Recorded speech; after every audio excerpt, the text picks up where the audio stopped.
The exotic heavy machine gun called Thunderlord from Destiny 1 is now back in Destiny 2.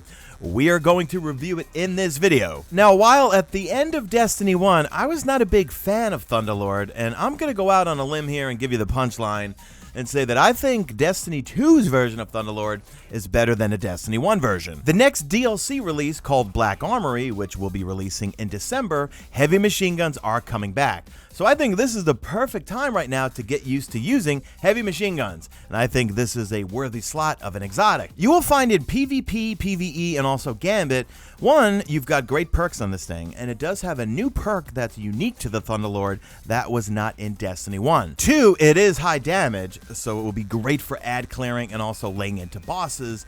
And then three, you will get lots of ammo for this thing. I cannot wait until Black Armory and we get pieces of armor or boots that will have some sort of scavenger where we can carry more ammo. But as of right now, and we'll go through all the details, in PvE and PvP, you can pick up and hold a lot of ammunition for this thing. The range on the Thunderlord is ridiculous. I will show you in private matches. It felt like there was almost no damage drop off. And granted, you kind of want to be close or at medium range with the Thunderlord, but yeah, when we tested it out in private matches, yeah, it felt like there was no damage drop off. If you've been following along with the Amanda Holiday quest from the Festival of the Lost, well, this is the final step to get the Thunderlord.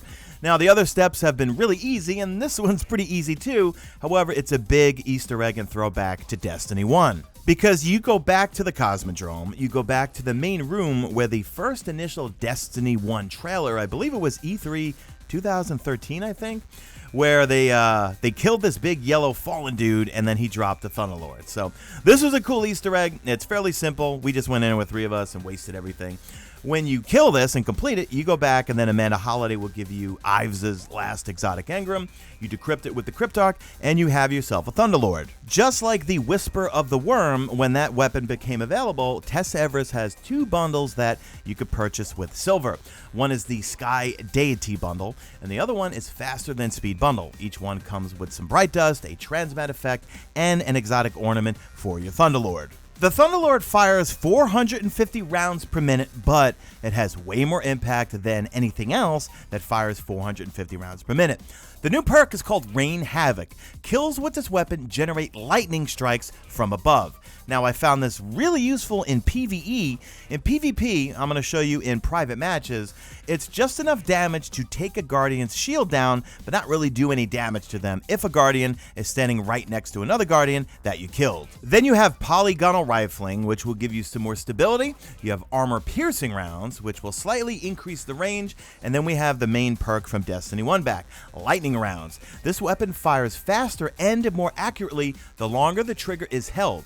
Continuous damage generates lightning strikes. You also have Feeding Frenzy. Kills with this weapon increase reload speed for a short time. In Gambit or PvE in general, this thing is amazing. It's all about lightning strikes, and more lightning strikes. As you're getting kills, and if adds are close to each other, every time you get a kill, you will have a lightning strike come from above. When you're laying into a yellow bar or a big boss, remember, with the ricochet rounds, continuous damage will generate lightning strikes on that particular enemy. The magazine size for the Thunderlord is 62 rounds, and when you pull a power crate in Gambit, you will also get 62 rounds. However, in Crucible, you will get 51 rounds. However, that's still a lot, and when I show you in private matches what the damage output of this thing is, if your crits are on, you will down people really, really quickly, and the range drop-off on this thing is almost non-existent. So right now, I think I'm going to take a little bit of a break from the Sleeper Simulant or the Queenbreaker. This thing is amazing in Gambit for, well, clearing ads, but also laying into those pesky yellow bars, because as you lay into them with the Thunderlord, you will be chaining those lightning strikes above them, causing more damage. In PvP, you will do 41 crit and 32 the body, with really no range drop-off, which I'll show you in a second here.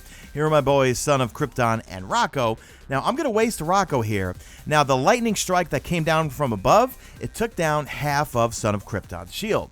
So it could be a little useful in PvP with that. If someone's like one shot and they're standing next to another Guardian that got killed, it could cause them some damage. But I feel like that perk is more for PvE. Here I am all the way out at 37 meters, and yes, granted, it's hard to get a shot in, but you're not seeing range drop off from this far away. Still seeing 41s for crit, and also 30 to the body. This also is a great week to use the Thunderlord because in the Daily Heroic Story Mission and also in the Vanguard Strike playlist, we have Arc Singe this week. So go in, use your Thunderlords, and have some fun. Really enjoying the Thunderlord. I think tonight when we do our Nightfall Strikes, we will set it to Arc Singe, go in with our Thunderlords, and have a good old time. I really like the final step of the quest, although I will say I kind of wish they made it as difficult as the good old Whisper of the Worm quest. When the audio files had leaked a few weeks back that we were going back to the Cosmodrome, I was really hoping on it was going to be something difficult, something that we would have to take people through. But yeah, just do the simple quest where you go back to the Cosmodrome, kill all the Fallen, kill the bosses. You could solo this, I'm sure. Mine dropped at 600 power, so I'm going to assume that anyone could get this, and it's going to drop at a power level based on where you were at. So that's it, guys. Do me a favor. Leave me a hashtag made it to the end. If you did make it to the end, drop a like in this video only if you see fit. Follow me on Twitter at Mesa Sean. Check out my stream, usually and always on YouTube, and that is it. I am out of here like Vladimir.